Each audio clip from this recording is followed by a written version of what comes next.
Here is something that surprises a lot of people in the generic drug industry. You could have the same exact molecule manufactured with cutting edge technology and still fail your ANDA submission. Not because your drug doesn't work, but because you couldn't prove it's the same. That's the reality of sameness evaluation, and today we are going to break it down completely. I'm Raghuveer Singh Parmar from Resolve Mass Laboratories. We specialize in solving complex analytical characterization challenges for generic drug developers, and this topic it comes up in almost every ANDA project we work on. So let's get into it. So introduction to sameness evaluation. When the FDA reviews your ANDA, one of the first things they are asking is a deceptively simple question. Is your API actually the same as reference listed drug? And here is where many developers make a critical mistake. They treat sameness as the comparison exercise. A loose qualitatively, yes, they look similar kind of argument, but that's not what the FDA expects. Not even close.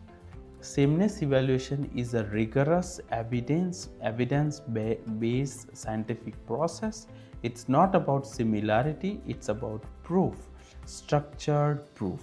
Every critical quality attribute of your generic API has to be systematically matched against the RLD, documented and defended. Think of it as building a forensic case for your molecule. So what does the sameness mean? What exactly we are proving? What does the FDA mean when it says your API must be the same?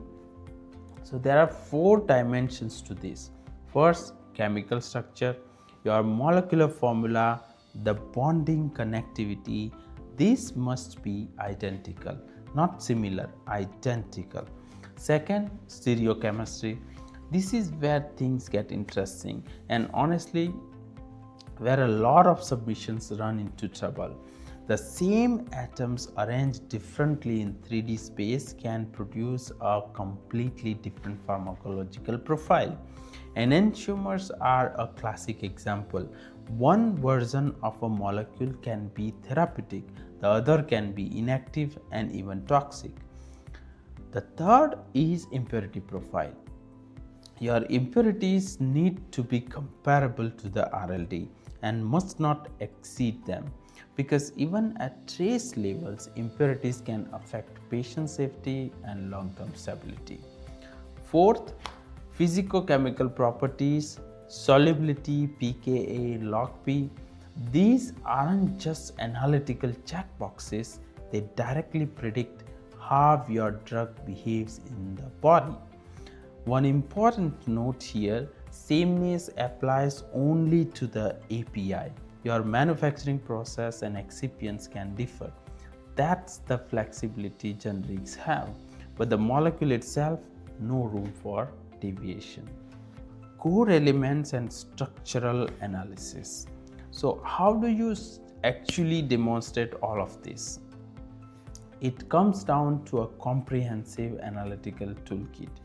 For structural identity, you are looking at HRMS for exact mass confirmation. This tells you definitively whether that the molecular formula matches or not. NMR and IR spectroscopy map out the bonding environment and functional groups. And if you're working with a chiral molecule, which, let's be honest, most modern APIs are, you need validated chiral methods to confirm enantiomeric purity.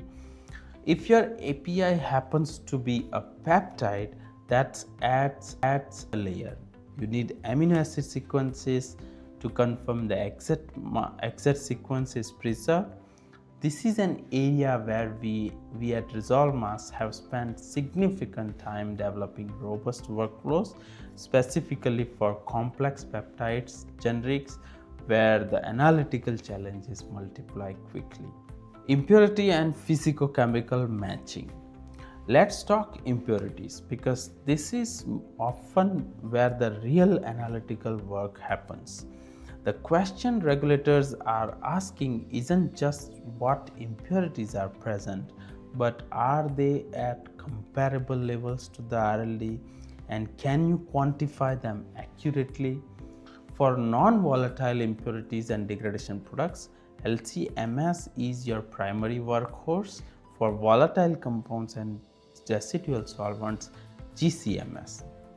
And HPLC gives you the quantitative precision needed for profiling. The challenge? Some of these impurities exist at a concentration that pushes the limit of conventional detection. And when you are trying to characterize stress level unknowns in the complex matrix, sensitivity and selectivity become everything. Solid state and particle properties. Here is a concept that still catches some teams off guard. Two samples of the same API with the identical chemical structures and impurity profile can perform completely differently in a formulation. Why? Solid state properties. Polymorphism is the most well-known example.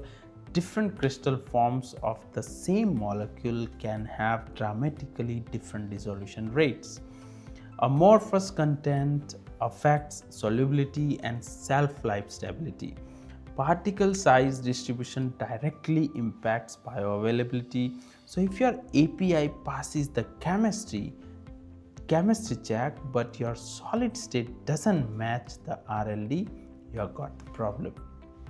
XRPD, TSC and SEM are the key techniques here, and they need to be part of your characterization package from day one. Analytical strategy step by step. What I always recommend is thinking about sameness evaluation as a structured analytical campaign, not a checklist you run at the end.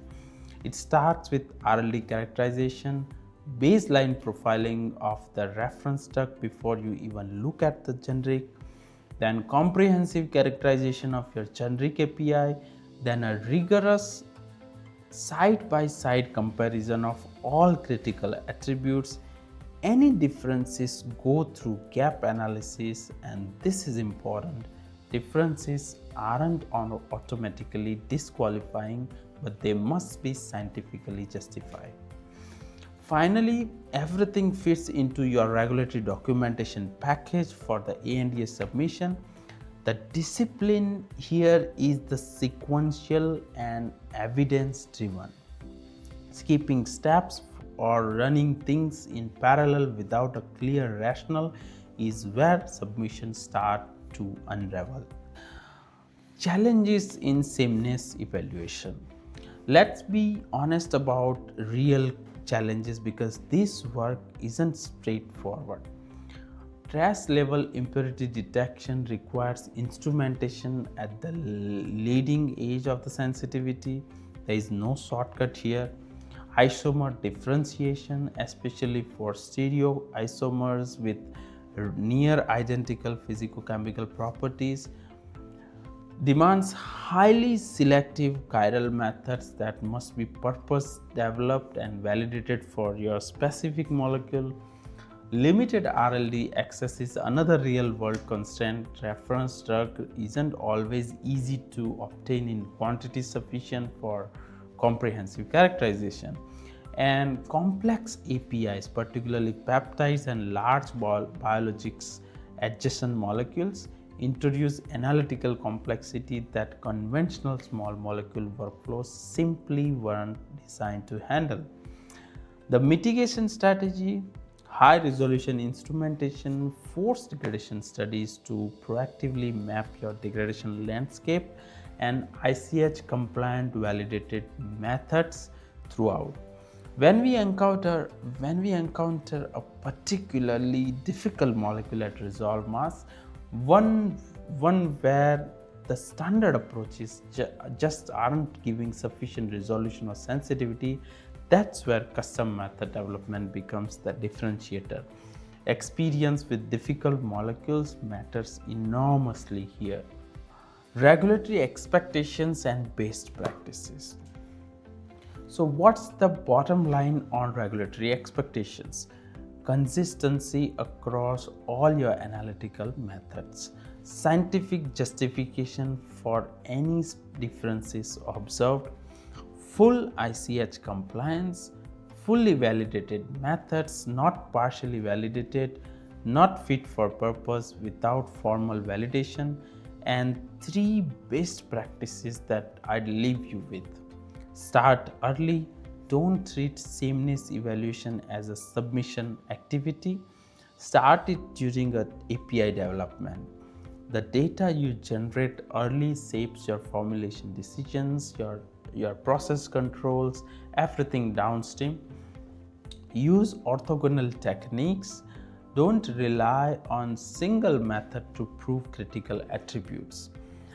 Multiple independent analytical approaches build a much stronger evidentiary case. And regulators notice when you have been thorough, document rigorously, every data point, every deviation, every method decision, it all needs to be traceable. Regulatory reviewers are detail-oriented people and they will look.